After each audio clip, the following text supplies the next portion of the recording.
Do you know about Kangadoo? Well, you should. It's an iPhone app that's going to make your life easier. Go check them out. Kangadoo. I'm really excited to talk to you, Giselle.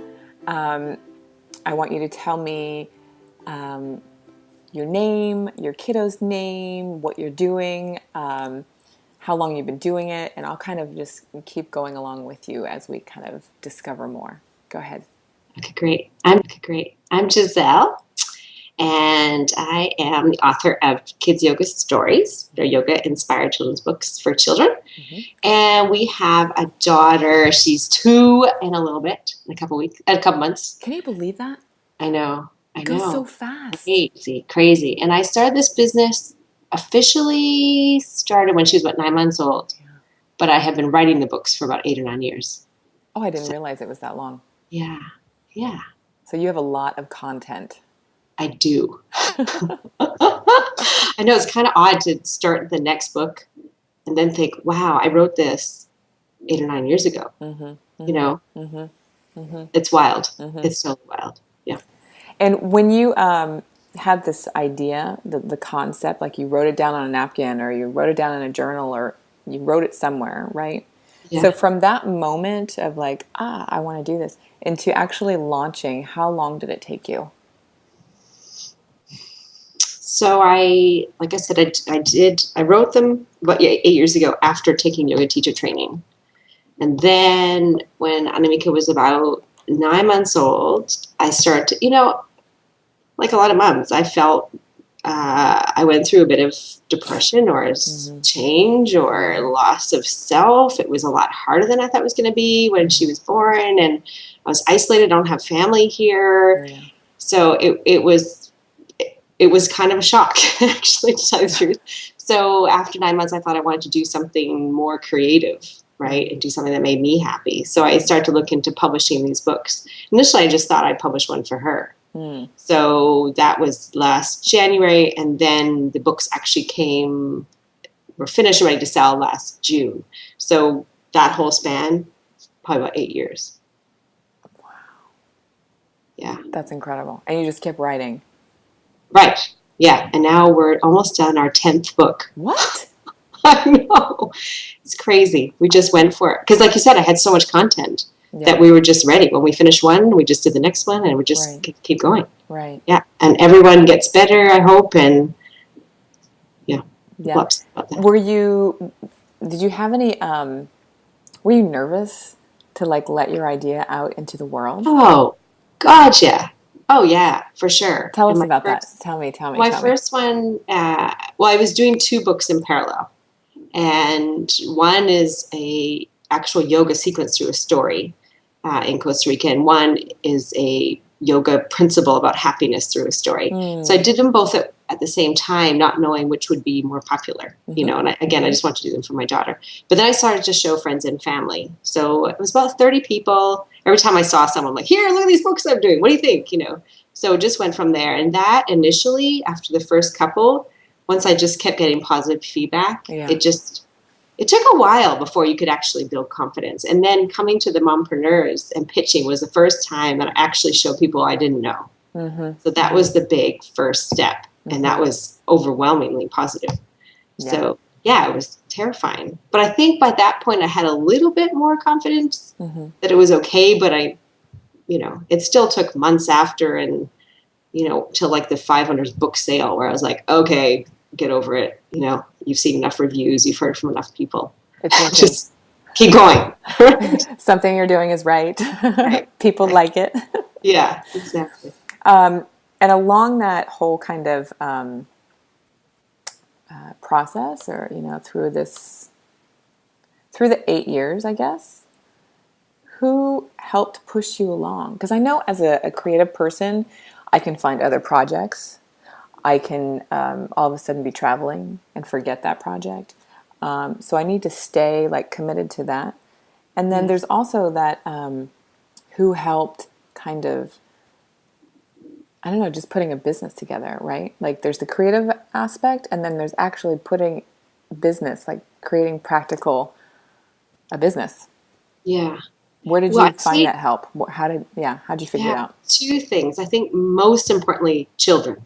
So over the years, I would, just read the stories with children in different contexts. And I used to be a primary school teacher, and I volunteered at some schools here when we first moved. And just watching the difference, the children response was phenomenal. Nice. How they love to do yoga within a story. That was really the highlight, is bringing yoga and story together. Cool.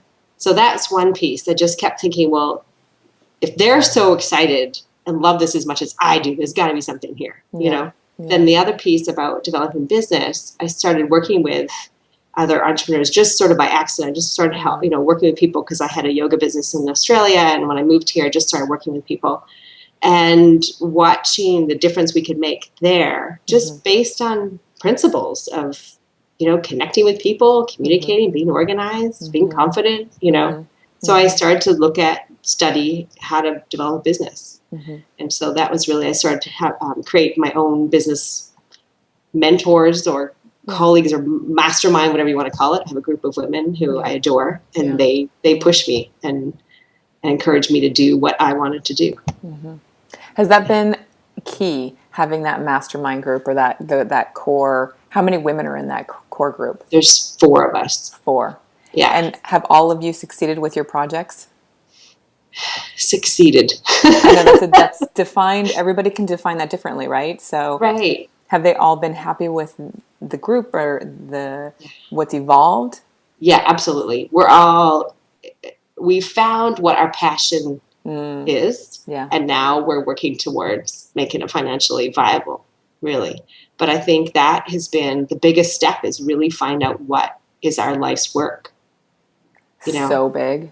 Yeah. That right there, that's a whole other conversation, right? Totally. Like, I couldn't do this work. Yeah. Had I not loved it. And let me say, I'm blessed because I'm a stay-at-home mom and I have this opportunity. My husband pays for the rent, So had I not had that, I couldn't do this 8 years ago, nor 5 years ago. It doesn't pay the bills, let's be honest. Yeah. But it's what I love. And I read this quote once that sometimes with life's work, you have to let it out into the universe, and it's not up to us how it comes back. Yeah. So not. Right. I mean, just by making a kid happy or having them smile is like the payment, right? Like, right. It's not a dollar bill. Yeah. And, we hope that it will be something I can create as a career and a life. I don't need billions, but, just to be able to pay for rent. Sure. Which is, again, my head playing small. Truthfully, I'd like to be the next Dora. Right. But, and you could be. I mean, there's nothing that holds you back. Right. Like, it's our own limitations that hold us back. There's an obstacle. Yeah, right. This I know. So with having said that you're not paying the bills, have you, in the short amount of time that you actually released them, are you now profitable? I keep track of my numbers. It's been a powerful thing, but that's a number I do not keep track of. I do not keep track of the actual profit and loss. I keep track of how many books are sold. Yeah. So that's more important to you. Yeah. Yeah. It's more, is the social media working? Or, are people enjoying the content? How, those kinds of things that are numbers that I'm creating a platform basically and getting feedback. Right. But you haven't had to say, oh, I can't do this anymore. Right. Because it hasn't made you fold. Right. Your investment into it. Because you have to, obviously you're investing your time and some financial, right? So that number is at least balanced. Right. I think I'm probably making enough to pay back my contractors, people who work for me. But I mean, to pay for your time, no, not at all. Right. Yeah. But every month gets better. So, who knows? That's awesome. How many books are you selling now a month? Last month was over 100. Yeah. That's incredible. Which seems like not many, but it's... No, it's a lot. Yeah. It's a lot. It's great. It's really great because most of them are at Amazon, so I don't know where people are coming from. Yeah. It's fantastic. It's really great. through all of this, have you had any, or I'm sure you have, failures that have prompted the next step or the next level of success? Yeah, I I like to think, hear about failure. So. yeah, I know this is a hard question. Why I say that is because I think, number one, I don't think I'm playing big enough to have enough failures yet. Uh-huh. But when I first launched the books last year, well, I shouldn't even say launch because I literally, they went live and I told my friends and Yeah. family. Yeah. But I took the books to some local shops here because I thought, my community here is really locally focused. I thought the stores would be interested, Right. Nothing. No. I mean, the store owner, people working in stores were really positive, but the store owners, none of them wrote back. None of them emailed back. So that was quite discouraging because I thought, I was just surprised. They didn't say, oh, thanks very much. We're not interested right now. But there was nothing, silence. Wow. And so that was really hard to take for about a month because that was sort of focus for the month is, go local. Yeah. Or if somebody actually wrote back, they just wanted to have them on commission for free. And that didn't feel right to me. Yeah. So then after about a month, I thought, oh, this is not working, Yeah. So then I switched to, okay, why don't I go to yoga studios? Maybe that would be a better way. So I went to yoga studios, people who knew me. So in Vancouver, Sydney, and San Francisco, my 3 homes, people who knew me. So people instantly took the books because they knew me. Yeah. But it's having a yoga studio in this shop is not their main focus. No. So they're not marketing the books, whatever. Yeah. They're lovely, and I'm sure people bought them, but it wasn't a main focus for the warehouse wholesale. Then I shifted again to think, okay, let's go for it online. So that was my shift in January, is to put a whole strategic plan together, a real, targeted focus of places that would be open to talking about the books, and that has been by far the most successful. Really? Yeah. Like I sold 15 books on Amazon in January, and last month was 100. So just to see that growth in that period of time is all from the activities online. That's incredible. Yeah. It's pretty cool. When you find your right target, it's just open doors. Then it goes boom. Right? Yeah. And do you also think that you had a shift, right? You just said you had a shift of perception, that something opened for you. Yeah. And then it allowed it to come through. Yeah. Which I find fascinating, because I really believe that if we're not spiritually aligned, it's not going to happen. Right. So that brings me to my next kind of question is, do you have a regular practice, and it doesn't have to be, some kind of religion, but do you have a set of principles or something that you kind of in your life live by that keeps you going or sustains you, especially as being a mom, right? Yeah. And tell us about that.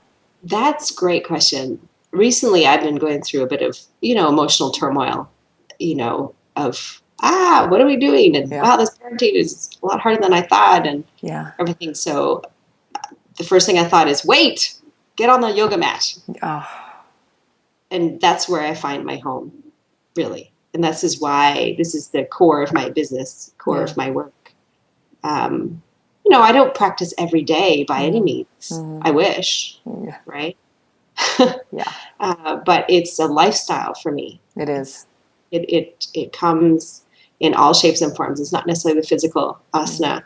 It's the character education about, I just wrote an article the other day about tips on raising a happy child. So I've been thinking a lot about how we foster, happiness in a family, or what's my kindness? What's my compassion? How do I, what am I being truthful, or what's my honesty practice? How am I grateful? So those are all yoga principles that I come to. And I have my little trusty, the Yoga Sutras of Patanjali. Nice. This is my guide, really, my light. So I have that next to me. So if I'm having a challenge or something, or unsure, take that out, pick a sutra, and have that guide me. Great. I think that's the thing, is having yourself grounded and coming back to your source, but also knowing what impact your work has. So getting clear, hearing the reviews, hearing people and the emails, and people do videos. Somebody's got a video review. It's amazing. That's so cool. Yeah. So that's really what brings me forth every single day is the excitement, the positivity, the difference the work is making. So once you find your life's work, you just can't help yourself. Right. You know? That's it. You just step so true. You just talked about like the principles, and one of the things that one of my principles that I live by is perseverance. And that's can be challenging, and especially in when I became a mom, it was really like unexpected, and how am I going to balance, and perseverance was the thing that kind of got me through. And I think about balance a lot in like being a working mom and having now my son, Adrian's going to be 4. It's like, and I'm still juggling things. Do you find that you're constantly juggling things, or have you found your way to kind of balance, because there's your partner, then there's kid, then there's girlfriends, then there's work, then there's you, right? So what does that look like for you? How do you kind of find that balance? That's a great question. So with your perseverance in the Yoga Sutras, I talk about tapas, being self-discipline. I absolutely agree with that. And that's definitely the route I have followed, is having, I have write my 3 things down a day, and at least 3 things down a day. I just do it, stepping forward. But balance, I'm actually taking the opposite look at that, right? And again, one of these sutras is, when things are not working, think the opposite. And I've been thinking the opposite of balance, because I actually think it's kind of bollocks, that there is no such thing as balance. And I've been finally confident to say, my focus right now is baby and books. Nice. And that's what I'm doing. And so I'm sorry that my social life has dwindled, and those people who care and love about me, they understand. And I'm sorry that when I see people, that's all I want to talk about. I need to focus. If I want to make this work, I have to focus. And I'm shameless about promoting the work, and that's it. There's no balance. And so with the baby and the books, the next thing that really came for me was exercise. So that was one of those things like, okay, no kidding. You got to work this stuff out. You can't be 40 and be so unfit right after having a baby, right? When do you exercise? No. So there's no B for exercise. But anyways, baby and books and exercise. Sure, my husband is very supportive of my work, and we focus on that. And sure, we go out sometimes, but really, for me, there's no balance. It's just being totally focused and knowing where we want to go. That's fantastic. That totally makes sense to me. Yeah. And your partner, it sounds like he supports you. Oh yeah, he loves it. He loves it. Which is, great. Yeah. And having said that, it's like you just said, my social life has kind of gone to the outfield for a bit. And then with you and your husband, has that, like, your kind of focus and commitment to this project, it's interesting. I talked to another mommy, and she's like, well, we got pregnant. And it's like,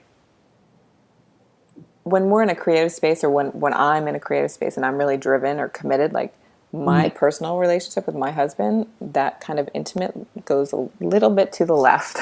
Yes, right. For me, that's how it is. And so every mom is different. And it's interesting to hear, like, they're like, exploding in the bedroom. And I'm like, good for you. Yeah, right. So has that affected you? Like your kind of focus and commitment to it? Has your partner noticed anything, or? That's really interesting, because again, after having a baby, I was really surprised at the impact on my self-esteem and our relationship. Yeah. So we've been together, 8 years or so. It was tough. Yeah. Last year was really tough, and I was very aware of the hormones flooding through my body. What is going on here? Yeah. So I remember him specifically saying to me, like, you need a hobby. You got a baby, right? But I think for me, it was just survival. I mean, Yeah. that was all, it was just so overwhelming. Yeah. So I think he's probably happy that I found something, and he's extremely proud of me. Yeah. But,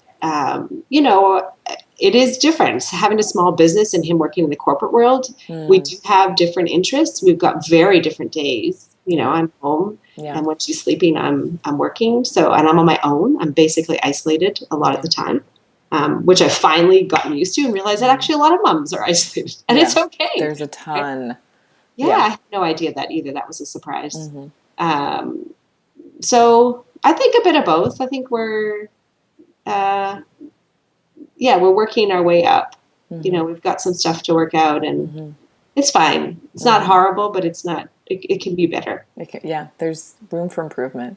Room for improvement. Yeah. I really think about, the whole lean in, this whole Sheryl Sandberg, we can have it all. Like, I think about that Yeah. and I think, I don't know if I can have it all. Yeah. Not like, or maybe it's like a fantasy that we can have it all. Like, I don't have a nanny who takes care of my kiddo, and I'm the one that's cleaning the diapers, Yeah. and I'm the one that's washing the, like, I think my have it all is making a difference in people's lives with my kid and my husband in it with me. Mm-hmm. And it's hard. Mm-hmm. And I don't know if I could compare that to somebody who is surrounded by a bunch of people helping her have it all. Like, Yeah. it's just a different Yeah. life. And so when you look at your life, do you think you have it all? Oh, well, this is a kind of an interesting time. I just got off a plane visiting family, and it was, really great and really challenging. So if you ask me next week, I might be in a better space. And 3 sleepless nights. So I have a sick child. So. Yeah. Oh. No, I've been thinking about that just recently, thinking I've got this amazing business and these incredibly supportive people and this really fun child. And I still don't feel extraordinarily happy all the time. And I'm naturally wired happy person. So I'm very blessed that way. Me too. But I don't feel like I am, sunshiny and laughing. I'm not like in the front room with Anamika, doing high fives and jumping around and, Yeah. I do feel in survival mode. And then I think back, well, what's the alternative? Years ago, Right. going, getting on the train and going to a corporate work job. And, I used to recruit in the education field and also be a teacher. Those were hard times as well. Yeah. So I'm not sure what I'm expecting at the moment. Right. I'm not sure what I feel like it's the emotional part of parenting. I think that's been the biggest surprise. Mm-hmm. It's a roller coaster. Right. It's a roller coaster. I'll say it. Right. I think I did better in my 20s where life was just sort of superficially happy and you just kind of, I was teaching in Guatemala and I had great friends and we used to travel on the weekends. I think it was just a lot more carefree. Yes. But this now feels to me so much heavier and intense and, and even with the business, even though it's phenomenal, every day you wake up thinking, oh my gosh, I hope this works, and am I doing the right thing? And so there's a lot of uncertainty you have to get over yourself. Yeah. And I guess we're finally growing up. I think that's what happens, right? Like, right. The door opens and here we are in our lives. Like, oh, okay, I'm here now. Right. Oh gosh. Yeah. The pain. We live in San Francisco, which is wow. Yeah. Whole stress in itself. It's a whole other conversation. Yeah. I was just thinking when you said, you were teaching in Guatemala and like if I look back at my 20s, that was just a wild time for me and it was very exactly carefree. And then if I even look back to when I was a teenager, I think about I had no idea what was coming into my life. I jumped into the modeling industry and I started modeling and I was just off and running, not paying attention to anything. Yeah, And I'm totally. sure I had some pretty wonderful people in my life at the time tell me some very specific things. And, one of the things that one of these people told me was, this is the only time that you will have this many friends in your life. Oh, interesting. Yeah. And I didn't even think about it, but it's still like it locked into my head, right? Yeah, interesting. So, what I like to think about now is like, what would I tell my 16-year-old self from my experience? Yeah. So, what would you tell your 16-year-old self today that would lock into her then? No, live your passion. Live your passion. Yeah, and love yourself. Yeah, it's key. uh, yeah, keep going, keep traveling, keep learning, Yeah. keep exploring, keep opening your heart. I had the opportunity to work with, young teenager girls for a while, and that was the one thing of like, just keep growing, Yeah, like keep being vulnerable, right, right. Yeah. No, we don't know. I think that's the thing. We get older, we now have the process of unlearning everything we've learned, Right. right? Oh, Right. You'd think, like back when you're 16, you would think you would know what you were doing by 40, yeah, right? you would No, think. Nope. right. No, not at all. No.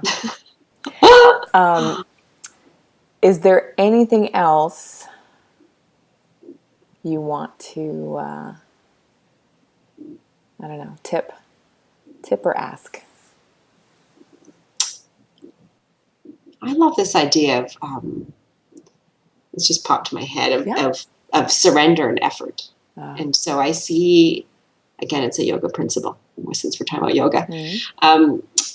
But I do see in myself and other mompreneurs that sometimes we have, this is a great quote by, I can't remember the chap's name from, anyways, I'll have to figure out what it is and send you. But he's talking about this gap, Ira Glass.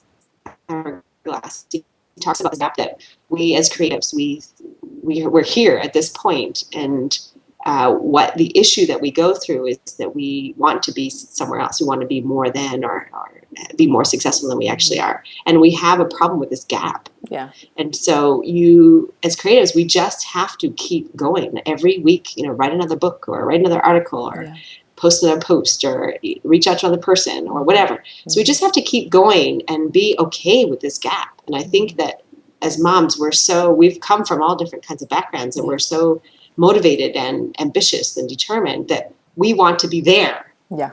And I think that's the thing is for us to learn that it's okay. It's okay. And we're taking a step forward, and it's, our child is going to be okay. We've given birth to this human being, and we don't owe them. We own them. We guide them in their life, but it's not our fault that they're having a tantrum on the floor. Or it's not our fault that our business is having 2,000 people on Facebook this week or whatever. That I think this is thing about surrender and effort, that we surrender to it is what it is, and be okay with it and stop resisting and listen, listen to our heart and our minds and our bodies. And then that effort, like sometimes you just got to go for it. You just got to put everything aside, and you got to tell your husband you're going to work late tonight, and you got to bring a nanny in. We decided that one of the biggest things for me was time. So we have a nanny for a couple days a week, so I can focus on the work. So sometimes you just got to put the time in, right? Yeah.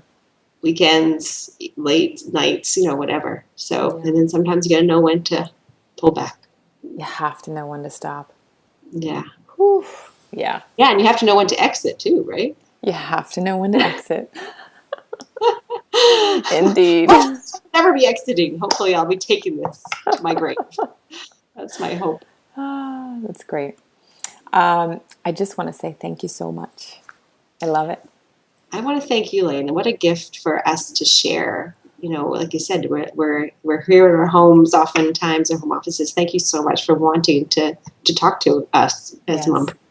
I and love it. share our stories. Yeah. Thank you, Thank my you. dear. Don't forget, Kangadoo, make your life easier. kangadooapp.com.